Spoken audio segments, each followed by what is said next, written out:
Sveiki, šiandien apie tai, kaip turėtume laikytis ant motociklo.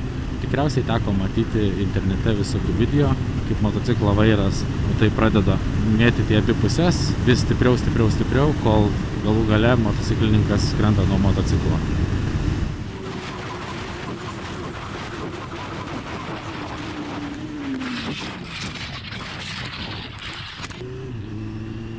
Nors tai yra gana retas atvejis, tai dažniausiai nutinka pravažiavus kažkokį tai kelio nelygumą, šulinuką, duobutę, smarkiai staigiai akceleruojant ar nuleidžiant motociklą po važiavimo ant vieno rato. Kaip reikėtų elgtis taip nutikus?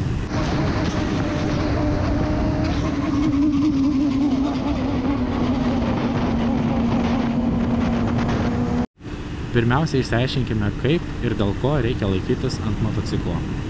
Priekinio amortizatorių darbas yra atskirti likusį motociklą nuo priekinio rato, važiuojant per kelio nelygumus visokius, kad nevažiuotume kaip su karieta. Kada laikomės įsikibę smarkiai į rankenėlės, mes tampame visų kelio nelygumų laidininkų likusiai motociklo daliai. Ant motociklo turime laikytis kojomis į baką, o nesmarkiai įsikibę rankomis į vairą.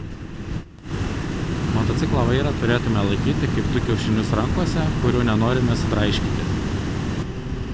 Tai ant motociklo turėtume sėdėti atsipalaidavę, neįsitempę, jojam tolygiai su motociklu, nesipriešinam su įtemptais raumenim. Laikomės tik kojomis smarkiai į baką, su rankom labai švelniai.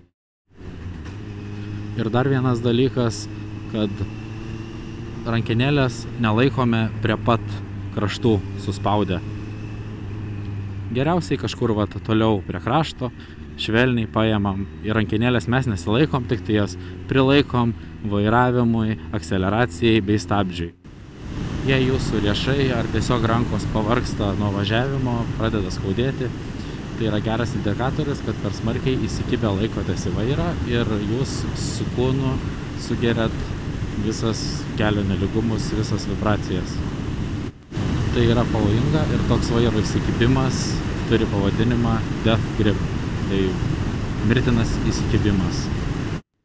Turbūt yra tekę matyti, kai labai intensyviai pradeda mėtyti vairą, motociklininką tiesiog numeta, tada stabilizuojasi ir pats toliau vienas nuvažiuoja tiesiai. Tai yra todėl, kad niekas nebelaiko vairo.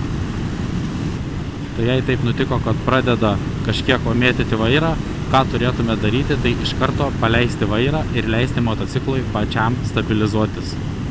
Kada pradeda šiek tiek mėtyti vairą ir jūs bandot jį sutramdyti, smarkiai įsikimbat, jūs tik dar pabloginat savo padėtį, kadangi tą visą nestabilumą jūs savo kūnu perduodat į galinį ratą, destabilizuodami motociklą vis labiau, kol galiausiai jūs nušveis nuo motociklo.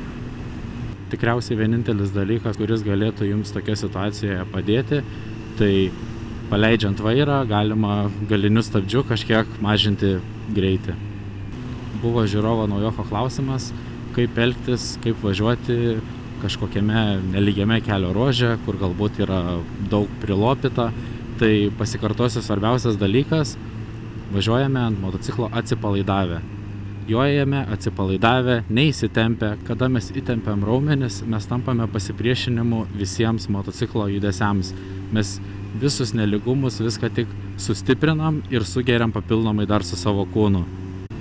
Na, o jei padėtis labai prasta ir kelyje daug labai kažkokių duobių, kelio nelygumų smarkių ar gulinčių policininkų, tai per tą trumpą kelio ruožą važiuojant galima tiesiog atsistoti ir su visų kūnu nereikės sugerti visų tų duobių, kratimų ir motociklui bus lengviau. Tai šitam video tiek. Nepamiršk subscribinti kanalą ir nepamiršk pradedant mėtyti vairą jį tiesiog paleisti. Motociklas pats kuo puikiausiai stabilizuosis. Iki.